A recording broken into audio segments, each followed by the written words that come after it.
His opponent, weighing in at 247 pounds from Nashville, Tennessee, the North American heavyweight champion, the Tennessee Stud, Robert Fuller. Welcome to ringside, ladies and gentlemen. Frank Dusek with you here for this South Atlantic Heavyweight Championship match. The Tennessee Stud, Robert Fuller, against the #1 challenger, #1 Paul Jones. And there you see Byron Richards, referee, discussing the rules with Tennessee Stud. If I know the Stud and his tactics, you'll see a lot of that today. Richards showing the belt around, showing it to the fans, showing it to Paul Jones. Jones, of course, no stranger to heavyweight title belts.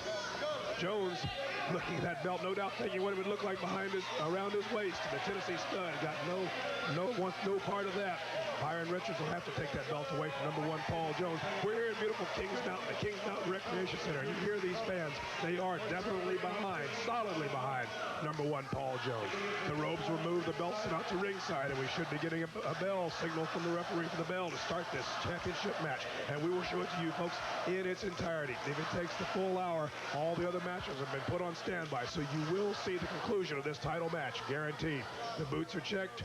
There's the signal for the bell, and we're off in wrestling. Paul Jones against Robert Fuller, that title on the line. I was scheduled to be joined here at ringside by Maniac Matt Bourne, but in typical Maniac fashion, he's nowhere to be found. Maybe he'll show up during the match, who knows.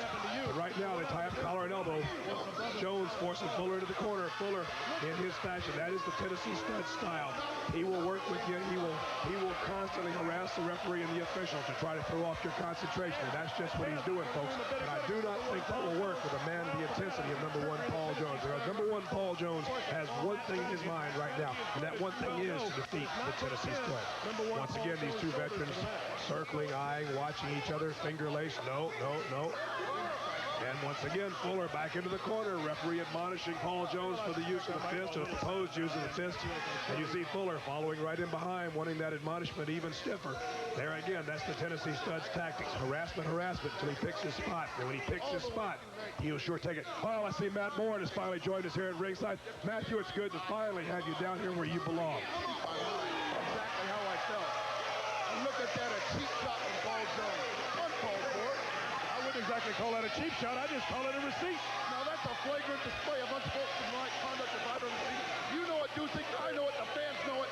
Let's face it. I suppose teaming up in just really one sportsmanlike conduct. I suppose 5-on-1, 4-on-1, all these situations that the Stud Stable creates, that is sportsmanlike conduct. That's payback, Dusek. Payback for what happened to me. You saw me, Dusek. 2 black eyes, 36 stitches in my head. I was beat up by 4 of them. And heck, I was under the understanding you were in a car wreck. who told you that? The police reports. We got it. They called the office asking about you. Want to know? Steamboat's a liar. He told you that. Oh, a quick 1-2. Jones into the ropes. The Stud down to get another cover. 1-2, and just a count away, Matt Bourne. Oklahoma Hayride, he's got him again.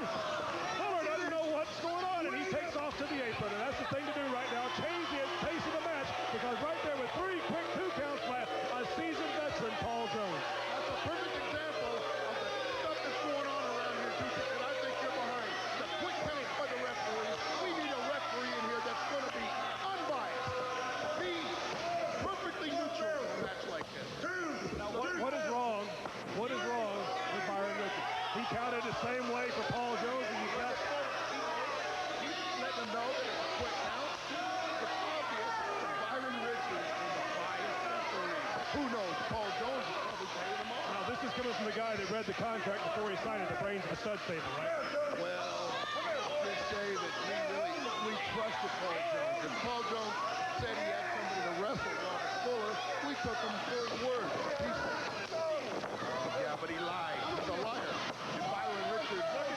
There's the count he wanted. 2,000. That was the count the Tennessee Stud wanted. 1,000. 1,000. That'll teach him, by golly, to argue about officiating. I think he needs to get worried about the officials and worry more about Paul Jones, because Paul Jones has been the United States Heavyweight Champion. He beat Johnny Valentine for that title. He was 3 times NWA World Heavyweight Champion. You know yourself now, Matthew. You've been around the cup looking for the handle a time or two. You don't have those kind of credentials unless you're able to protect yourself and take care of yourself in that squared circle. That's your problem. You're always living in it's almost 1991. Suppose that I don't know how to update myself.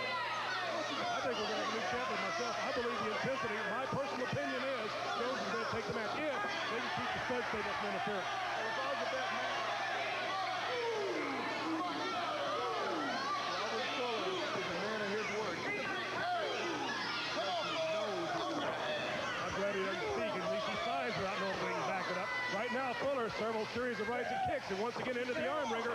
Fuller demonstrating that second-generation style, that rough house, rugged style combined with a great deal of wrestling skill. And that's what's the pity about a man like Robert Fuller, because he does possess a great deal of wrestling skill. Very long, very lanky. He's about that. It's a pity that he takes such shortcuts when a man possesses the skills that this man possesses. Not that he takes the shortcuts so much, but that he takes them behind their back. Now, I took a shortcut in my career. God knows you have. But the thing about it is, you take them in a man's face. You don't take them behind his back. And that's what the Studs table is doing. Taking these shortcuts 3 and 4 on 5 on 1. And I don't care how you slice it, Matt Boyd. I think it's wrong. The wrestling organization thinks it's wrong. The people of South Atlantic Wrestling, all the fans everywhere, think it's wrong. Hey, Dusik, you're in the position now of the spokesman for the South Atlantic Wrestling, and you're a fire man, and you can just maintain neutral. I think you would be a fair man, but you're unable to do that. You weren't able to do that in 1986 when I knew you so well. You're unable to do that now. I don't trust you, and I'm sure when this match is over, I'll tell you a little thing. You, Matt Boyd, Robert Fuller, that whole Studs table, you're like a bunch of rattlesnakes. And when you go to corral a rattlesnake, you don't play neutral. You stay on the defense the whole time, and that's the way I'm going to do. I'm going to stay on the defense. Yeah, they've asked me to come out here. They've asked me to commentate the show. They've asked me to be the spokesman, the representative. They've said they're going to give me unlimited power to make sure things stay on the up and up. I hope I don't have to test that theory, but if I do, you know I'll back it up. well, when we fight, it's get him out. Rattlesnakes fight, and they hurt. And Dusik, I don't trust you one bit. And look at that Robert Fuller handle that Paul Jones like.